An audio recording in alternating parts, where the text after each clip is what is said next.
भुनक्तु सह वीर्यं करवावहै तेजस्विनावधीतमस्तु मा विद्विषावहै। ॐ शान्ति शान्ति शान्तिः। ॐ अज्ञानतिमिरान्धस्य ज्ञानाञ्जनशलाकया चक्षुरुन्मीलितं येन तस्मै श्रीगुरवे नमः।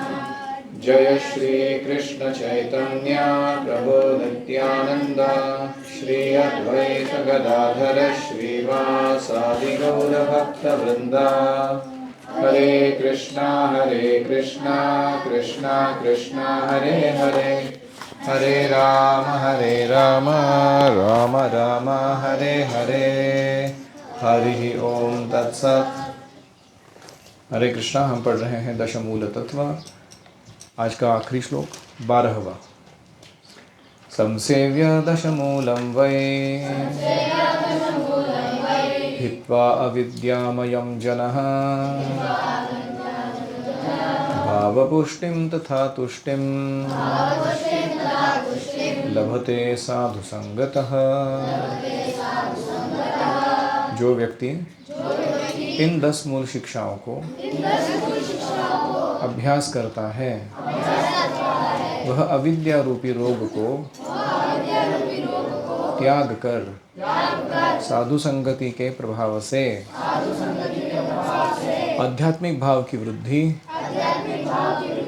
भगवत प्रेम, भाव पुष्टि और गहरी संतुष्टि प्राप्त करता है।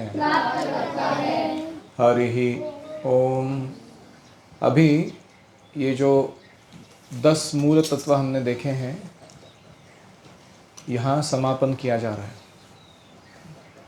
और ये आखिरी जो श्लोक है ये फलश्रुति जैसा वो वर्णन कर रहे हैं कि ये दशमूल तत्व अध्ययन करके इसको पालन करके क्या मिलेगा व्यक्ति को। समसेव्य दशमूलम वै। ये केवल तत्व यानी कोई सिर्फ चिंतन का विषय नहीं है, वो आचरण का विषय है। बहुत बात क्या होता है, बहुत सारे फिलोसोफर्स जैसे हम देखते हैं कभी कभी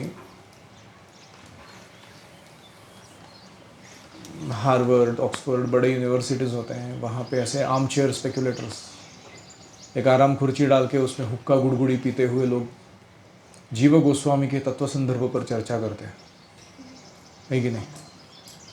तो उनका इंग्लिश या उनका अंडरस्टैंडिंग या वो स्टडी जो होता है बहुत धमाकेदार होता है, लेकिन उससे बेसिक लेवल का जो नियम पालन है भक्ति का, नो इंटॉक्सिकेशन, वो हो नहीं रहा पालन। लेकिन वो व्यक्ति क्या है, पीएचडी स्कॉलर है वो। तो ऐसे चिंतन करना ये केवल कोई बड़ी बात नहीं, या समझ जाना तत्व को ठीक से, वो भी कोई बड़ी बात नहीं।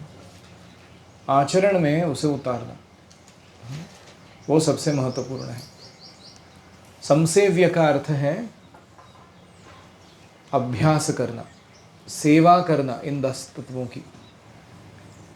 जो अभ्यास करेगा, पालन करेगा इनको, वह हित्वा अविद्यामयम जनः। सो अविद्यामयम हित्वा का अर्थ है अज्ञान रूपी जो रोग है हम सबका, वह दूर हो जाएगा। जैसे कोई औषधि लेने से रोग दूर होता है, वैसे ये 10 मूल क्या है, मूली है। मूल मतलब लाइक हर्बल मेडिसिन। ये मूल अगर लेंगे तो इन सिद्धांतों को वारंवार अध्ययन करने से, पालन करने से हमारा अज्ञान रूपी जो रोग है वो दूर हो जाएगा। व्यक्ति ज्ञानमय बन जाएगा, विज्ञानमय बन जाएगा। फिर साधु संगतः, उसे साधुओं की संगति कभी नहीं छोड़नी चाहिए। तब क्या होगा, भाव पुष्टिम, उसके भक्ति भाव की, प्रेम की वृद्धि होगी। पुष्टि मतलब पोषण मिलना। तो हृदय में जो भक्ति भाव है उसको पोषण मिलेगा। तथा तुष्टिम, और उसके अंदर ही अंदर उसे एक आंतरिक संतोष, शांति, सुकून महसूस होगा। आत्मारामाश्च मुनयः निर्ग्रंथापि कुरुक्रमे कुर्वन्ति अहै तु किं भक्तिम इत्थम भूत गुणो हरि। तो आत्माराम बनने का मतलब है कि हृदय में पूरी संतुष्टि का महसूस करना। जब व्यक्ति अपने चित्त की वृत्तियों को, अपने इंद्रियों के कार्यों को, अपने मन के चिंतन करने की, कल्पना करने की क्षमता को, अपनी बुद्धि को पूरा पूरा कृष्ण भावना में उपयोग में लाता है, तब उसे हृदय में संतोष मिलता है, खुश हो जाता है, फुल्ली सेटिस्फाइड। तो उसे कहते हैं तुष्टिम। तथा तुष्टिम लभते, वह व्यक्ति प्राप्त करता है। तो सार रूप में जो व्यक्ति दशमूल शिक्षाओं का अभ्यास करता है, साधु संगति रखता है, वह अज्ञान से मुक्त होकर भक्ति, प्रेम और सच्ची संतुष्टि प्राप्त करता है। तो ये हुआ फलश्रुति, इस पूरे 10 मूल तत्वों को पालन करने का क्या फल मिलेगा उसका वर्णन। अभी हम पुनः वो जो दशमूल हैं उनके सीक्वेंस को पुनः एक बार देख लेते हैं। दशमूल तत्व क्या है, कौन बताएगा? Quick revision. गौड़ीय वैष्णव सिद्धांत के 10 मूल सिद्धांत, कॉम्पैक्ट फिलोसॉफिकल समरी। ठीक है, इसमें क्या 4 मुख्य चीजें हैं, कौन बताएंगे? इस दशमूल तत्व में क्या 4 मेन चीजें हैं? वहां सामने दिख रहा है प्रमाण, यानी हाँ, ज्ञान कहाँ से अर्जन करना है, किस आधार पर। तो क्या है प्रमाण? आमनाय यानी वेद, वेदों से ही ज्ञान ग्रहण करना। दूसरा संबंध, नेचर ऑफ रियलिटी, सत्य की स्थिति क्या है। तो उसमें 3 तत्व हमने देखे, कौन कौन से? कृष्ण, हरिमिह परमम, हरि भगवान, और जीव उनके अंश, और प्रकृति भगवान की शक्तियाँ। तो इनके बीच में क्या है? संबंध यानी कनेक्शन, परस्पर रिलेशनशिप, संबंध। फिर उस संबंध के आधार पर हम क्या करेंगे? अभिधेय, प्रोसेस यानी एक प्रक्रिया पालन करेंगे, कुछ अपनाएंगे जीवन में। और वो अभिधेय क्या है? साधनम शुद्ध भक्तिम, शुद्ध भक्ति को पालन करेंगे। और फिर उससे क्या निकलेगा? साध्यम तत्प्रीतिम, साध्य यानी प्रयोजन, प्रयोजन कंक्लूजन, एंड रिजल्ट क्या मिलने वाला है? हाँ, तत्प्रीतिम, भगवत प्रेम मिलने वाला है। तो क्या है, हमारा प्रॉब्लम है कि भगवत प्रेम किस खित की गाजर मूली है, नो, हमारे को कुछ उसमें रस नहीं है ऐसा। जैसे अगर ये आचार होता तो उसका थोड़ा खा लेते थे हम लोग, है ना।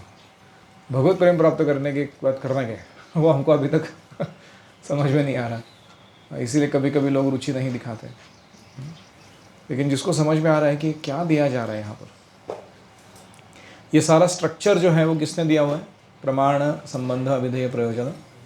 ये भी चैतन्य महाप्रभु ने दिया हुआ है। ये टीचिंग्स जो है महाप्रभु के, उससे आधारित है। तो आमनाय प्राह तत्वम, ये पहला तत्व था। उसका अर्थ क्या है? Vedas are ultimate authority when getting knowledge. अगर ज्ञान अर्जन करना है, वेदः प्रणिहितो धर्मः अधर्मस्तद विपर्ययः, जो कुछ वेद कहते हैं वो सारा धर्म है। और वेदों के विपरीत जो कोई बात बोल रहा है कोई व्यक्ति, वो अधर्म है। इसीलिए वैदिक रिवेलेशन प्रोसेस, वेदों से प्राप्त ज्ञान के आधार पर ही हम सत्य को जान सकते हैं, जीवन को चला सकते हैं, सत्य का साक्षात्कार कर सकते हैं। तो कोई कहेगा नहीं कि हमारे पास हमारे टूल्स हैं ना, सेंसर्स हैं हमारे, उनसे हम ज्ञान प्राप्त करेंगे। कोई कहेगा मेरे पास लॉजिक है, तर्क। कोई कहेगा नहीं मेरे पास कल्पना शक्ति है, इमेजिनेशन, स्पेक्युलेशन। ये सारे लिमिटेड है, इनमें दम नहीं है कि हमें परम सत्य तक पहुंचा सके। इसीलिए मॉडर्न साइंस हो या अलग अलग फिलोसोफर, दार्शनिक लोगों का चिंतन हो, उसके मार्ग से हम परम सत्य क्या है वो जान नहीं सकते। केवल शास्त्र प्रमाण है, हमें शास्त्र पर दृढ़ श्रद्धा होनी चाहिए, उसे कहते हैं आदौ श्रद्धा। गुरु साधु शास्त्र वाक्य पर जिसकी श्रद्धा है वो फर्स्ट क्वालिफिकेशन पार किया उसने, आदौ श्रद्धा वाला। अगर उसमें गुरु के वचनों पर विश्वास नहीं, साधुओं के वचनों पर विश्वास नहीं, शास्त्र के वचनों पर विश्वास नहीं, तो उसका स्पिरिचुअल लाइफ चालू ही नहीं हो सकता। तो ये था प्रमाण, सोर्स ऑफ नॉलेज। तो संबंध में क्या था? How everything in existence is related. पहले what is in existence? Hari, जीव, प्रकृति या शक्ति, यही चीज़ें अस्तित्व में है। जो चल रहा है यहाँ पे आजू बाजू कॉम्बिनेशन है इन तीन चीज़ों का। These are the only three realities that exist. तो इनके बीच का जो परस्पर संबंध है उसे कहते हैं संबंध। तो Krishna is the supreme reality, हरिमिह परमम। तो क्यों हरि को परम कहा गया है? क्योंकि वो सर्व ज्ञान, सर्व आनंद, सर्व शक्ति के स्रोत हैं, अल्टीमेट कॉज। उन सब के पीछे के कारण वही हैं। अगर हम ढूंढने जाएंगे कि ये जो ज्ञान आ रहा है वो कहाँ से आया, ये शक्ति जो आ रही है वो कहाँ से आई, ये जो आनंद इंस्पिरेशन आता है कभी कभी हृदय में वो कहाँ से आया, तो उसका एंड रिजल्ट में हम कहाँ पहुँचेंगे? ये खोज है। We will meet Hari, lord Hari. तो वेदेश्य सर्वैर अहम एव वेद्यः। इसीलिए वेदों का मूल वस्तु जानने योग्य कौन है? कृष्ण। हर चीज अस्तित्व में है क्योंकि कृष्ण है, कृष्ण के कारण है। इस ज्ञान को कहते हैं हरिमिह परम। फिर कहते हैं सर्वशक्तिम। कृष्ण के पास क्या है? अनगिनत शक्तियां हैं, असीमित शक्तियां हैं। उसके तीन मेन कैटेगरी है। पहला अंतरंग शक्ति, बहिरंग शक्ति, तटस्थ शक्ति। हम कौन है? तटस्थ शक्ति है। ये व्यासासन, ये माइक स्टैंड क्या है? बहिरंग शक्ति। अभी ये अंतरंग शक्ति का भाग बन रहा है सेवा में लगने के कारण। और भगवान का अर्च विग्रह, उनका धाम, उनके भक्त, उनका सेवा, ग्रंथ, आध्यात्मिक ग्रंथ, ये सब क्या है? इंटरनल एनर्जी, अंतरंग शक्ति हो भगवान की, हरि नाम भगवान का। तो इस प्रकार कृष्ण के पास अनगिनत शक्तियाँ हैं। और जीव जो है वो क्या है? उनके भिन्नांश हैं कृष्ण के। हम शाश्वत है, चेतन है, आध्यात्मिक है, लेकिन हम बहुत ही नगण्य हैं कृष्ण की तुलना में, बहुत ही छोटे हैं। तो ये है भिन्नांश। और इनमें से कुछ जीव जो है भिन्नांश में से, वो क्या है? भौतिक प्रकृति के चंगुल में फंस गए हैं, बद्धावस्था में है। तो काल कर्म गुणाधीनो देहोयम पांच भौतिकः। ये जो शरीर मिला है हमको, ये किसके अधीन है? काल के अधीन है कि नहीं? काल का राज चल रहा है कि नहीं? हम नहीं चाहते हम बूढ़े बने, मरना पड़ेगा कि नहीं मरना, बूढ़े होएंगे कि नहीं होएंगे, तो इसका मतलब काल हमको कंट्रोल कर रहा है।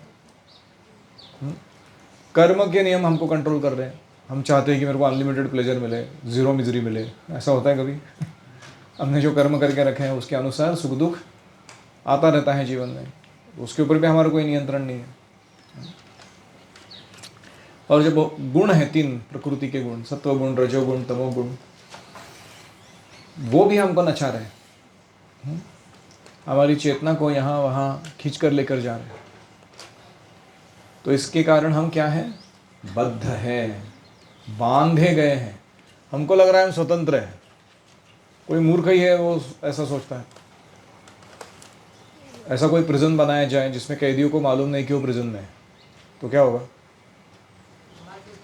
वो बाहर छूट निकलने का प्रयास ही नहीं करेंगे। और यही प्रिसाइजली ये जगत का कंडीशन है।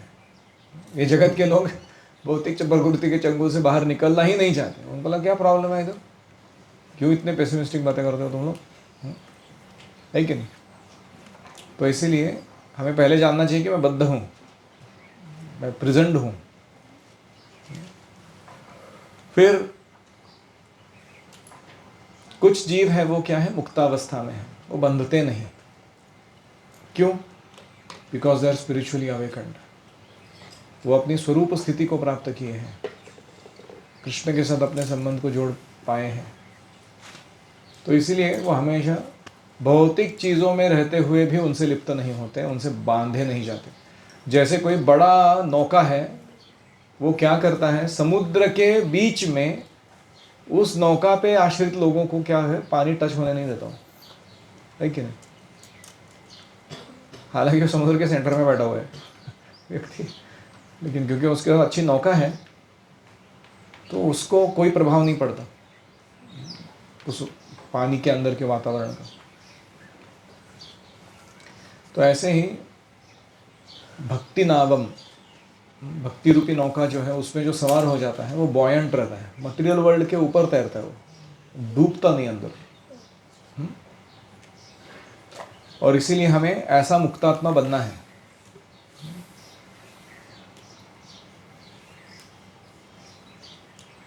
तो ये हो गया बद्ध और मुक्त जीवों का वर्णन। और फिर वो आगे बताते हैं इनके बीच में, यानी कृष्ण और जीव के बीच में क्या है, अचिंत्य भेदा भेद संबंध। क्या है वो संबंध?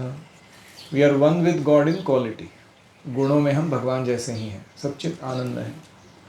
We are different from God in quantity, संख्यात्मक दृष्टि से हम अलग है, कम है भगवान से।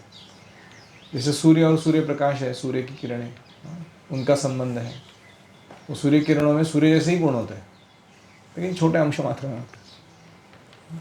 सूर्य किरणें जब घर में आती है तो हम कह सकते हैं कि सूरज घर में आ गए? नहीं। तो इसलिए भेद भी है उनमें। तो ये हो गया संबंध ज्ञान, यहाँ तक। अभी तीसरा तत्व, अभिधेय तत्व। क्या है अभिधेय तत्व? The process of pure devotion. तो शुद्ध भक्ति की शुरुआत कहाँ से होती है? अच्छा श्रवण करने से, हियर नाइसली। तभी चेतना शुद्ध होगी और फिर कार्य शुद्ध होंगे। अगर अच्छे से सुनेंगे नहीं तो चेतना दूषित रहेगी, कार्य भी अशुद्ध रहेंगे। तो श्रवण, कीर्तन, स्मरण, वंदन, सेवा, बहुत सारे आइटम्स है, लेकिन चैंटिंग एंड हियरिंग ये सबसे प्राइमरी आइटम्स है, श्रवण और कीर्तन। ऐसी भक्ति हृदय को शुद्ध करती है और ये सारे तत्वों का प्रकाश हृदय में फैला देती है। भक्त्या माम अभिजानाति यावान यश्चास्मि तत्वतः। तो भगवान को समझना है तो भक्ति करने से ये सारे दशमूल तत्व हमारे हृदय में प्रकट होते हैं, एकदम प्रकाशित रूप से दिखने लगते हैं कि अरे ऐसा है ये सारा दुनिया। इसको कहते हैं ज्ञान का चक्षु, ज्ञान की आंखों से देखना। और फिर ऐसी भक्ति करने से प्रयोजन प्राप्त होती है। क्या है वो प्रयोजन? Pure love of God. जहाँ तक प्योर की बात है, प्योर किसको कहते हैं? जो मुक्ति की इच्छा से मुक्त है, जो सिद्धि की इच्छा से मुक्त है, और जो भौतिक भोग या हेवनली एंजॉयमेंट उसकी इच्छा से भी मुक्त है। ऐसे प्रेम को शुद्ध प्रेम कहते हैं। तो हम कृष्ण से प्रेम नहीं करते ऐसा नहीं है, लेकिन हमारा कंडीशनल है अभी के स्तर पर। अभी हम क्या चाहते हैं? कृष्ण भक्ति करेंगे तो इन तीनों में से कोई तो चीज़ चाहते हैं, हेवनली एंजॉयमेंट। जैसे हमारे बंगाल के मायापुर टेम्पल में होता है, कभी कभी गांव के लड़के आते हैं, इस्कॉन ज्वाइन करते हैं। किस लिए? घर वाले बोलते हैं उधर जाएगा, इस्कॉन में खाने पीने का कोई चिंता नहीं है, पढ़ाई वढ़ाई करा लेंगे वो लोग अच्छे से। फुल टाइम ब्रह्मचारी बनने के बाद एक 10 साल निकालो सैफरन ब्रह्मचारी बनने के समय, फिर कोई फॉरेन चांस मिल जाएगा, किसी मंदिर में पुजारी बन के, कुक बन के, या कोई मैनेजर बन के उनको भेज दिया जाए तो फॉरेन चांस भी मिल गया। फिर कोई गोरी चमड़ी वाली लड़की मिल जाएगी तुमको, फिर उधर शादी वाली कर लेगा उसके साथ। तो इस प्रकार से नौकरी मिल गई, छोकरी मिल गई, हाँ, और लाइफ सेट हो गया ना बंदे का। वो ऐसे ही अपना दाल भात खाते हुए रहता था बंगाल की किसी झोपड़ी में, गांव के अंदर। उसको कुछ मिलता था, लेकिन क्या ये सही भावना है भक्ति करने की? गुरु जी का पर्सनल सर्वेंट मैं किस लिए बना? ताकि मेरा धनम जन्म सुंदरीम वर्कआउट हो जाए मेरे लाइफ में। तो ये सही भावना नहीं है, इसको प्योर लव नहीं कहते हैं। शुरुआत में हो सकता है लोग आते हैं इस भावना से कि चलो मेरे को इंग्लिश सीखने मिलेगा इन लोगों से। किसी को लगता है कि मुझे मैनेजमेंट सीखना है इन लोगों से, क्या मस्त मैनेजमेंट होता है। कोई कहता है कि इनके साथ रह के ना मुझे बातचीत कैसे करना है लोगों से वो सीखना है। कुछ तो एक मटेरियल क्वालिटी डिवोटीज का इंप्रेस करता हूँ। एक था लड़का, वो आता था बालगुंज जैसा घूम घूम मृदंग बजाना है मेरे को इसलिए आया था वो। तो कभी कभी लोग कुछ भी एक आकर्षण लेके आ जाते हैं, लेकिन धीरे धीरे क्या होता है, हृदय शुद्ध होता है, समझ में आता है कि ये क्या फालतू एम्बिशन लेके आया हूँ मैं इधर। तो ये है heavenly enjoyment. Mistake powers, mistake powers क्या होते हैं? योग सिद्धियाँ, हाँ, लोगों के मन की बात जान सकना, अपनी या दूसरों की इच्छाओं को पूरा कर सकना, जो वस्तु जहाँ से चाहिए वहाँ से प्राप्त कर सकना, ये सारी सिद्धियाँ हैं। और भक्त को ये मिस्टिक पावर्स जो हैं, सिद्धियाँ, ये फ्री में मिल जाती है। शुद्ध भक्तों के पास अष्ट सिद्धियाँ होती हैं वो, लेकिन वो स्टैंड बाय मोड पे रहती है।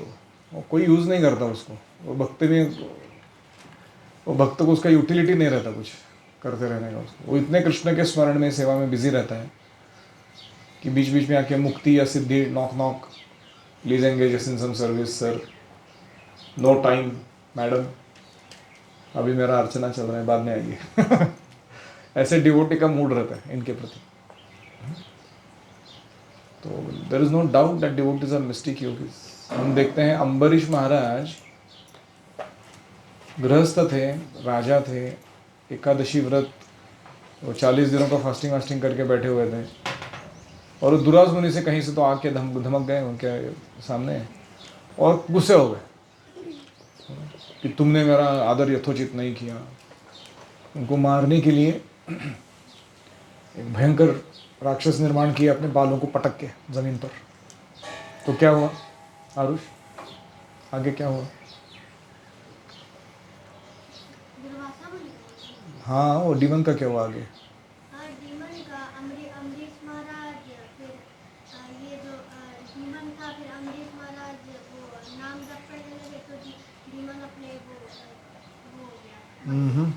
और डीमन ने पहले अम्बरीश महाराज पे अटैक किया, और क्योंकि अम्बरीश महाराज को कृष्ण ने अपना सुदर्शन चक्र गिफ्ट दे के रखा था, वो यूज़ नहीं करते थे उसको, कभी ज़रूरत ही नहीं पड़ती थी, लेकिन ऐसे ही गिफ्ट दे के रखा था। भगवान ने बोला तुम अपने पास रखो। तो सुदर्शन चक्र देखा कि मेरे मालिक पर कोई आक्रमण कर रहा है कि नहीं, तो प्रकट हो गया सुदर्शन चक्र। उन्होंने पुकारा भी नहीं, इन्वोक नहीं किया उसको कि वो आए बचाने के लिए, तो सीधा सुदर्शन चक्र आया, वो डीमन को उड़ा दिया। वो जलाने निकला था उनको, उसको ही जला डाला, हाँ, सुदर्शन चक्र में। और फिर वो सुदर्शन चक्र दुर्वास मुनि के पीछे लग गया, है कि नहीं? वेपन जिसने भेजा वो मर्डर करने वाले आदमी के पीछे लगा हुआ। अभी दुर्वासा मुनि पूरे ब्रह्मांड भर में भाग रहे हैं, है कि नहीं? स्वर्ग लोग जा रहे हैं, शिवलोक जा रहे हैं, ब्रह्म लोग जा रहे हैं, वैकुंठ तक पहुंच गए। वो विष्णु के पास जाके माफ़ी मांगे, वो बोला, भगवान ने बोला मैं कुछ नहीं कर सकता जाइए वापस। अम्बरीश महाराज से माफ़ी मांगेंगे, वो माफ़ कर देंगे तो बच जाओगे आप, क्योंकि वो सुदर्शन से मेरी थोड़ी बात मानने वाला है, वो तो अम्बरीश महाराज को देखे रखा है। हाँ, तो इस प्रकार से दुर्वासा मुनि परेशान होकर वापस आए, अम्बरीश महाराज से माफ़ी मांगे, उदार हृदय से माफ़ कर दिया, और फिर सुदर्शन चक्र पीछा छोड़ दिया। तो ये कथा क्या दिखाती है? इन्होंने इतना मेहनत करके इतने मिस्टिक सिद्धि प्राप्त किए थे, योग सिद्धियों के सम्राट थे वो दुर्वासा मुनि। और अम्बरीश महाराज कोई योग साधना नहीं किए थे, वो अपना अपना डेटी वर्शिप करते थे, रोज शालिग्राम शिला, उसका अभिषेक करना, चरणामृत पीना, उसको अच्छे से चंदन लगाना भगवान को भोग चढ़ाना, सिंपल सिंपल डिवोशनल एक्टिविटीज। ऐसा कुछ nose pressing, hand pressing, using lungs like a bellows of a blacksmith, वो सब काम नहीं किया था उन्होंने। फिर भी उनकी मिस्टिक पावर का दम ये शुद्ध भक्त के सरलता भरी भक्ति के सामने टिक नहीं पाया। इतना ही नहीं, सुदर्शन चक्र ने पूरे ब्रह्मांड पर घुमा घुमा के दिखा दिया सारे जो भी मिस्टिक सिद्धि के पीछे लगे हुए लोग हैं उनको, कि देखो भक्ति ये सारे सिद्धियों से कितनी महान है। वो खुद ही एडवर्टाइज करके आ गए वो दुर्वासा मुनि सब जगह जाके, कि अम्बरीश महाराज मेरे से महान है। तो ये जो है मिस्टिक पावर्स, तो कभी कभी हमें भक्ति में आने के बाद लगता है कि मुझे कुछ ऐसा मिस्टिक पावर मिल जाना चाहिए जिससे मैं लोगों को अच्छा काउंसलिंग दे सकूं, उनके मन की बात जानकर, या मुझे अमेज़ॉन पे ऑर्डर करने की ज़रूरत नहीं पड़े लो चीज़ों को, प्राप्ति सिद्धि, यहाँ से जो मंगाना है मुझे एक 4 व्हीलर चाहिए सामान इकट्ठा करने के लिए, गुरुकुल चलाने के लिए, वो आ जाता है बिना मेहनत किए, बिना कुछ खिटखिट किए। तो ये जो सिद्धियां हैं वो कभी कभी इम्प्रेसिव लगती हैं, लेकिन वो हमें भटका सकती हैं, इसलिए भक्त इनके पीछे नहीं पड़ते। वो कृष्ण की सेवा करते रहते हैं, वो कृष्ण सप्लाई देते रहते हैं उनको, जिसको जब जो ज़रूरत पड़ेगा सेवा करने के लिए वो अपने आप दरवाजे में आके खड़ा रहता है। तो इसलिए we have to be careful not to get into mystic power. और फिर कुछ लोग हैं वो लिबरेशन के पीछे पड़े हैं, ज्ञान प्राप्ति करके ब्रह्म सायुज्य मुक्ति प्राप्त करने के लिए वो अपना तिकड़म लगा रहे हैं। उनको लग रहा है कि हम सिद्धि विद्धि नहीं चाहते हैं, हम खुद भगवान ही बन जाएंगे। हाँ, कैसा लगता है आइडिया उनको लग रहा है कि वो छाना आइडिया हो, लेकिन उनको नहीं मालूम कि इससे बुरा आइडिया नहीं है कोई लाइफ में। The worst idea you can get in your life to want to become God, of all nonsense you can do. तो इसलिए वो मुक्तिवादी जो लोग हैं वो तो बड़े ही परेशान हैं।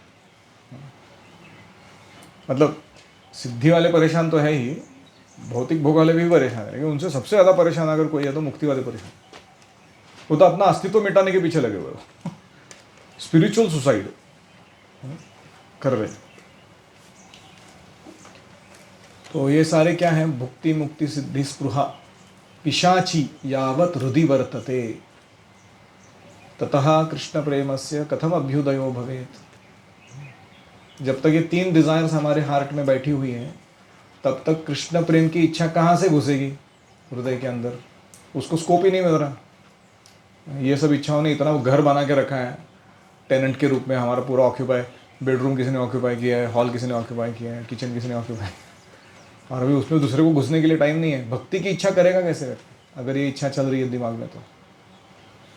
तो इसीलिए वो कहते हैं कि प्रयोजन अगर तुमको क्लियर हो जाए कि किस लिए कर रहे हैं ये सारे भक्तिमय कार्यों को, how love for Krishna brings highest happiness, Krishna प्रेम से हम सर्वोत्तम आनंद प्राप्त कर सकते, तो फिर हम ये बाकी के फालतू काम बंद कर देंगे। We will develop pure devotional service in our heart. तो इसे कहते हैं प्रयोजन, गोल। और ये सारे दशमूल तत्व किसने सुनाए हमको? Fully explained bye Chaitanya Mahaprabhu. Chaitanya Mahaprabhu ने ना केवल फिलॉसफी दिया हमको, he gave us the process and he also gave us the end result, the goal. तो तीनों चैतन्य महाप्रभु ने संबंध अभिधेय प्रयोजन के द्वारा हमको दिया हुआ है। तो जो ये इनको समझता है, पालन करता है, उसको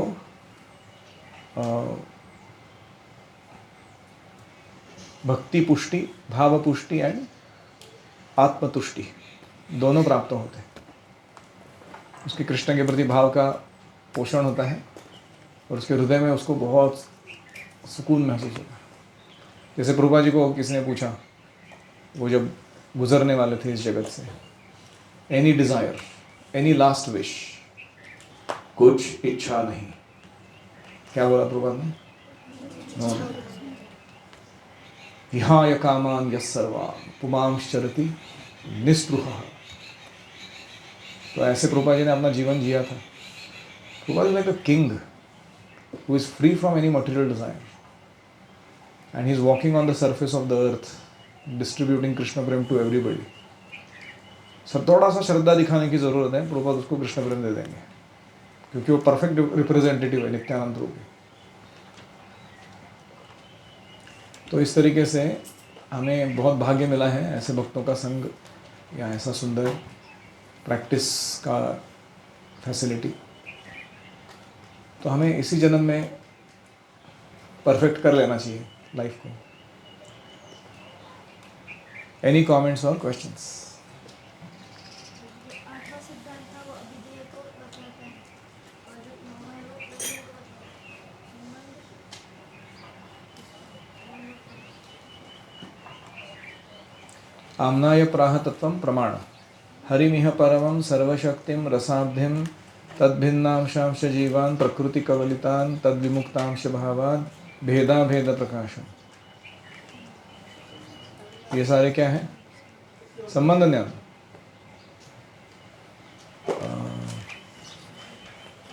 वन सेकेंड। आम्नाय प्राह तत्वं हरिमिह परमं सर्वशक्तिं रसाब्धिं तद्भिन्नांशांश जीवान् प्रकृति कवलितान् तद्विमुक्तांश भावात् भेदा भेद प्रकाशम साधनम शुद्ध भक्ति।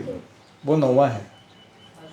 अभिधेय is 9th and 10th is प्रयोजन। साध्यम तत् प्रीतिम एव इति उपदिशति हरिर गौरचंद्रो भजेतम।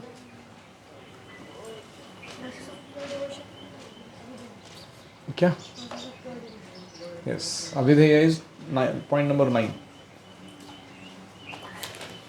एनी कमेंट और क्वेश्चन? घुस गया दिमाग में ये टॉपिक?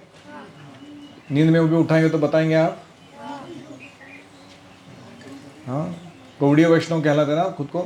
कोई बोलेगा बताओ क्या प्रमाण है, तुम जो बड़बड़ कर रहे हो सही है सब, बताओ क्या तुम्हारा नेचर ऑफ रियलिटी का अंडरस्टैंडिंग है, what is reality according to you. कोई बोलेगा बताओ क्या प्रोसेस फॉलो करना चाहिए, क्या साधन करना है, क्या साध्य करना है, एकदम क्लियरली हम बोल पाएंगे इन चीज़ों।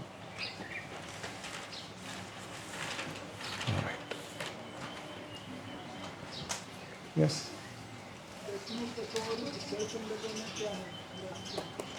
षट संदर्भ में नहीं, दशमूल तत्व ये मध्वाचार्य ने जो उनके दशमूल दिए हैं उसी के चरण चिन्हों पे चलते हुए भक्ति विनोद ठाकुर ने हमारे गौड़ीय संप्रदाय के लिए दिया हुआ एक कंडेंस्ड फिलॉसफी का सूत्र वर्णन है। षड संदर्भ जो है, संदर्भ का अर्थ होता है रेफरेंस। 6 प्रकार के रेफरेंसेस, 6 टॉपिक्स है।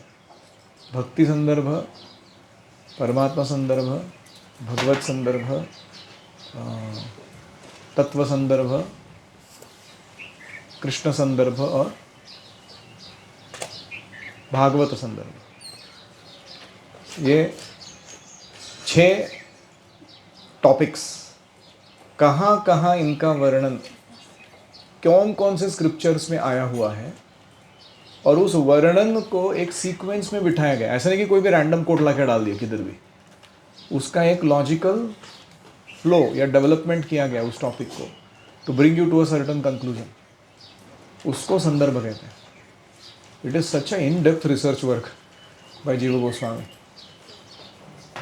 तो वो तो अलग ही है, कुछ अलग ही मतलब इसी पर आधारित है, लेकिन वो it's much more vast, this is much more condensed. तो हमें आगे चलकर प्रभुपाद जी के पुस्तक 3 बार पढ़ने के बाद क्या करना है?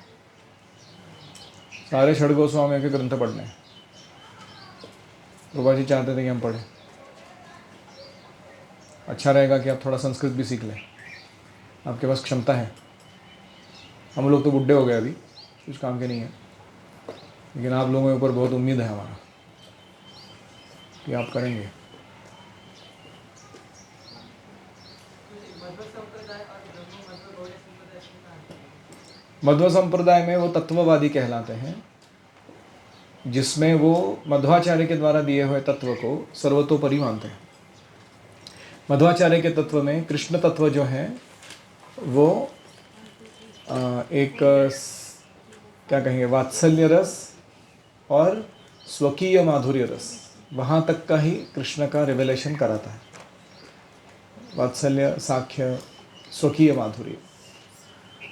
गौड़ीय तत्व जो है वो वात्सल्य साख्य के साथ साथ परकीय माधुर्य रस, उस तत्व को भी विशद करता है, उसका एक्सेस प्रदान करता है। वो मुख्य भेद है। और अगर मध्वाचार्य के पास जाके उनके फॉलोअर्स के साथ बात करोगे तो वो कहेंगे कि हम मानते नहीं हैं कि रुक्मिणी को छोड़कर, या जो 16,108 रानियाँ थी भगवान की, तो उनको गोपिकाओं का जो तत्व है वो सर्वज्ञात नहीं है। कुछ लोग उसमें आक्षेप भी लेते हैं कि वो कोई इतना ग्लोरियस नहीं है, ऐसा उनका मानना है। चैतन्य महाप्रभु जब गए थे उडुपी कृष्ण मंदिर, तो इन तत्ववादियों के साथ उनका डिबेट हुआ था और उनको हरा दिए थे। उन्होंने सिद्ध करके दिखाया कि कृष्ण का जो राधा तत्व के साथ संबंध है, राधा रानी के साथ, वो और भी उत्तम कोटि का है। तो ये कुछ भेद है, लेकिन ज़्यादा भेद नहीं है, क्योंकि हम और वो दोनों वैष्णव हैं, कृष्ण को मानते हैं। और मध्वाचार्य हमारे भी बॉस हैं, हम उनको बहुत आदर देते हैं, मानते हैं कि हमारे गुरु हैं। और जो वर्णन है उनके संप्रदाय में नवधा भक्ति का, कृष्ण प्रेम प्राप्ति का, वो बहुत सही है, उसमें कोई गलती नहीं है, बहुत अच्छा है। तो जब हम इंटरफेथ डायलॉग यानी कोई मध्व संप्रदाय के फॉलोअर के साथ मिलते हैं तो हमें हमारे कॉमनैलिटीज़ को हाईलाइट करना चाहिए, ना कि भेद को। लेकिन हमारे पर्सनल लॉयल्टी को और हमारे तात्विक अधिष्ठान को मजबूत बनाना है तो हमें भेद भी जानना चाहिए कि इधर क्या मिल रहा है जो उधर नहीं है।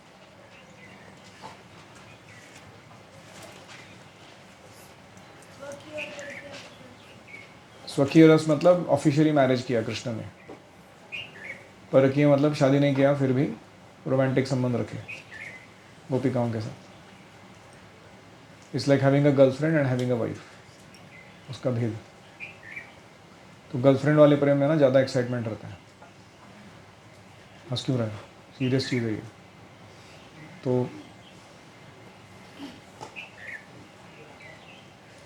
कृष्ण जो हैं वो सारे रसों के आगार हैं, और शुद्ध रस जो हम अनुभव करना चाहते हैं इस जगत में, वो कृष्ण से ही प्राप्त हो सकते हैं। हम क्या ट्राई मार रहे हैं, कृष्ण को शेल्फ कर दो साइड में और हम करेंगे अभी उसको एंजॉय, तो फिर फंस जाते हैं। तो इसलिए हमें कृष्ण के अनुमोदन से, कृष्ण के साथ मिलकर सारे रसों का आस्वादन करना है। We will enjoy with Krishna, not without Krishna. और कोई?